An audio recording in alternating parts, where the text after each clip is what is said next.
This is Sam from Cloud Tech World. Today we will be looking at how to create a EC2 instance with a custom security group. So for this demo purpose, I already created a YAML template. So what here we are doing is we are creating an EC2 resource with two different security groups to attach to this instance. So how we are going to refer this security group to this instance is we will be using an intrinsic function called the ref. What it does is it returns the value of the resource whatever we are giving. So this is the logical ID. So for example, if I double click, you can see that it is already highlighting. If I double click Apache security group, it goes back and calls that function, and it returns the value of the security group to the main function. So we'll be starting from, I will be explaining from beginning. So first thing we need to give is resources. So this is it will tell that what are the resources we are going to define in this template. First one is this, the first value we are seeing in all these different function is a logical ID. So here you can clearly see these are different logical ID which you can see when you are trying to create a stack. Next parameter is type. We not to create a EC2 instance or any resource. We need to give a type for the resource. For EC2 instance, here you can see it is AWS EC2 instance, and for security group AWS EC2 security group. So how do you know what value you can give is you can go to try to Google it with AWS EC2 Cloud Formation. So you'll come to know the template for them. For example, this is a type for this EC2 instance. Similarly, for security group, this is the type. So these are the different types we need to give when we are trying to create a specific resource. Let's come back to our instance. So next one is after giving the type value, next thing is properties. Properties nothing but when you're trying to create an instance, what AMI we are using, what instance type we are using. So those values we need to give. Some mandatory values we need to give. For example, image ID. And this image ID, when you are choosing, it has to be in the same region. So for example, the image ID which I given belongs to North Virginia. If I am going to give an image ID from another region, uh, it might create instance in the different region. So make sure that, let me show you how I taken the image ID.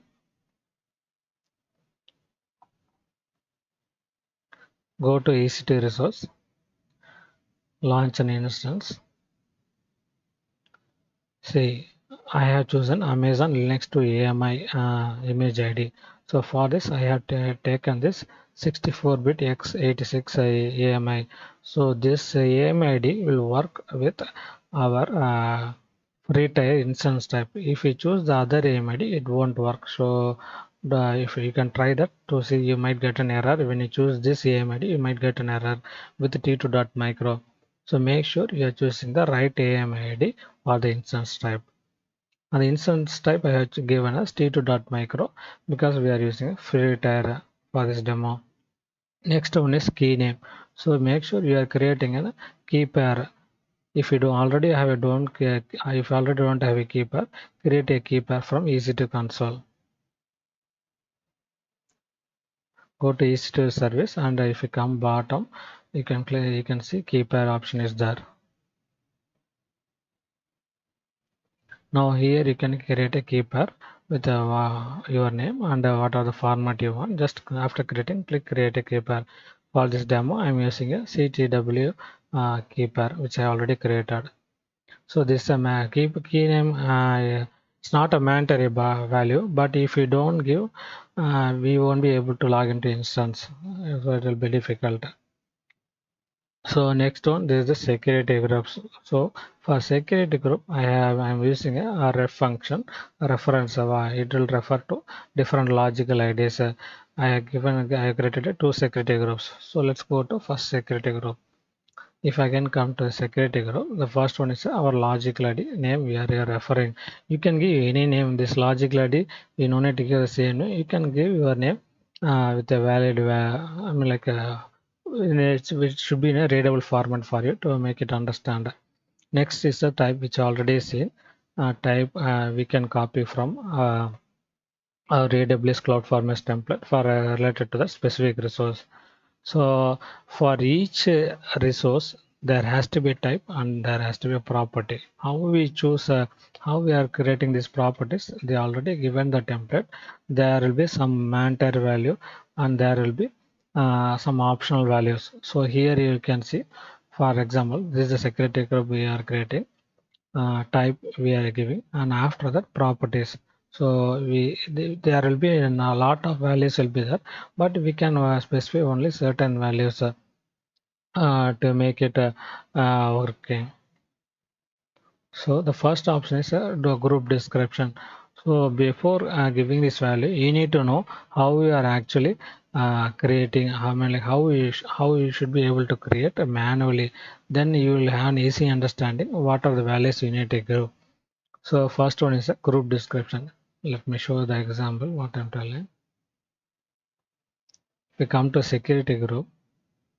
If I click on create a security group, see here you can see that you can give group name, description, and VPC ID. If you don't give VPC ID, it will take a default VPC.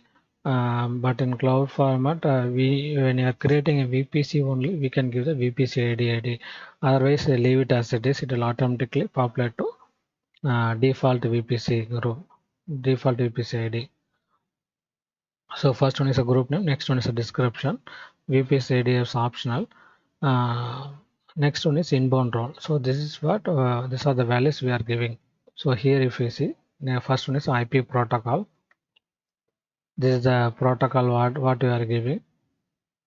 Protocol what we are giving. Next one is the port range. So it is basically, suppose if I'm giving from 0 to 10 means, so in the from port you can give 0 to on 2 port you can give 10. Since I am trying to SSH, I'm giving from port and 2 port as the same value. So I'm giving 22 here. Next one is the IP range, CIDR IP. You can give your own IP address of your system or any Windows jump boxes you are trying to connect. Next one is description. So here you can see. So all these values, it will be defined in our security group as a properties.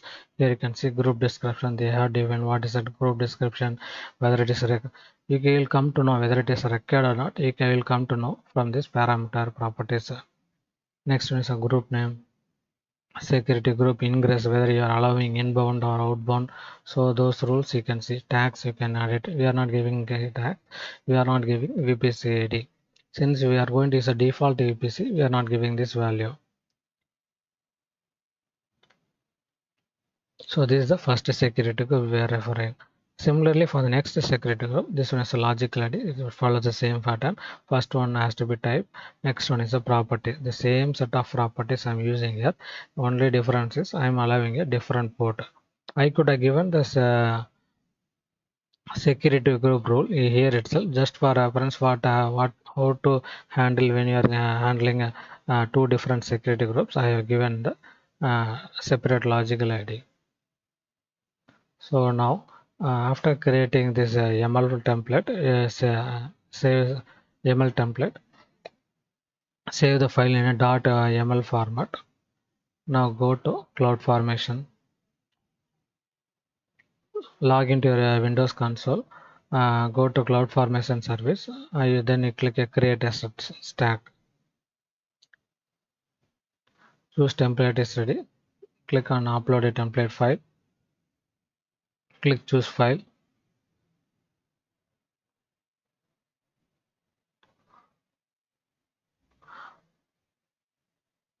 Load your template.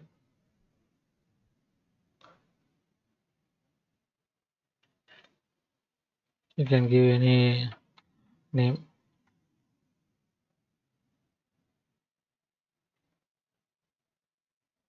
So I'm just giving them ICT.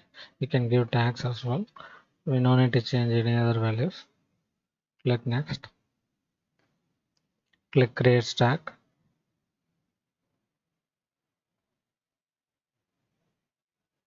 So it will take few minutes to create this template.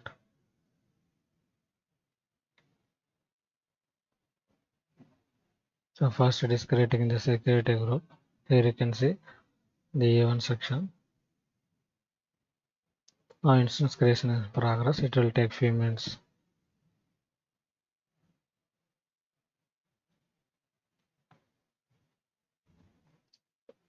Meanwhile, we can check our security group, whatever it has created. We can verify it if we click this resource tab and come to this physical ID. So see, this is the logical ID which we have given in our template. See here you can see Apache security group, Apache security group, SSH security group, SSH security group. So let us go to one by one. So this is the first security group we have already created. You can verify whatever the values we have given, it is coming here or not. This is the group description. Here you can see this is the description to allow access connection to this instance. Next value again is the group name. Here you can see this is the group name MySG01. So next one is inbound we are given as 22 port. If you click inbound routes, here you can see it is automatically taking type as SSH and protocol is TCP. This is the protocol we have and port range is 22 and we are giving source.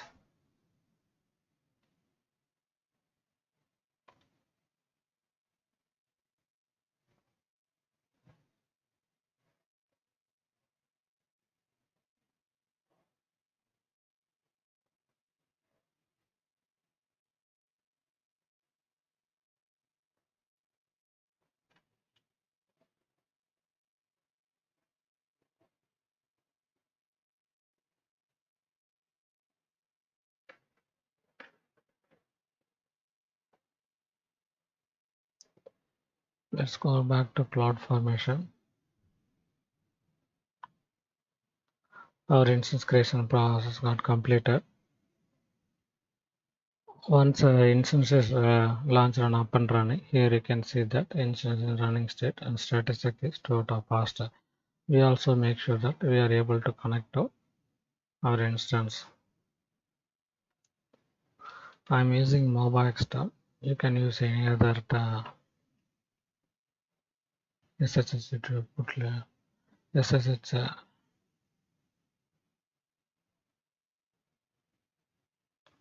SSH tool to connect to it.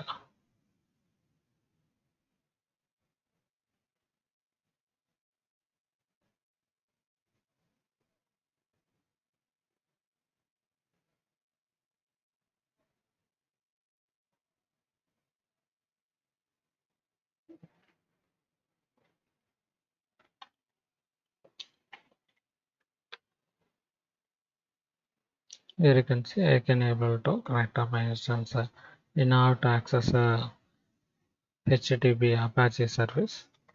We can install HTTP, otherwise it won't work. If I try to access now, it won't load. So what we need to do is, suppose we want to install this optional, you can skip it. So install HTTP.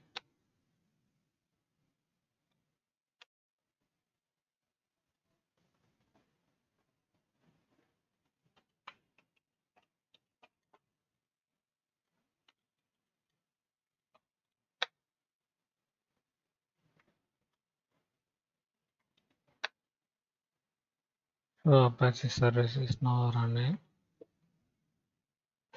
Stop, and if I try to access it, it should work now.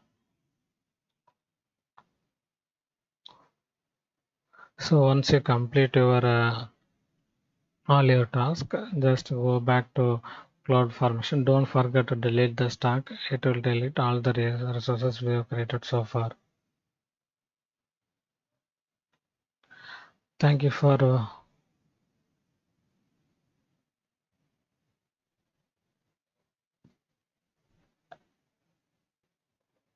you can click delete. If you want to delete the stack, click delete.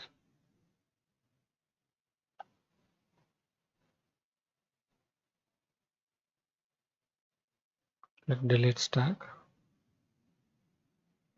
So it will clean up all the resources we have created so far.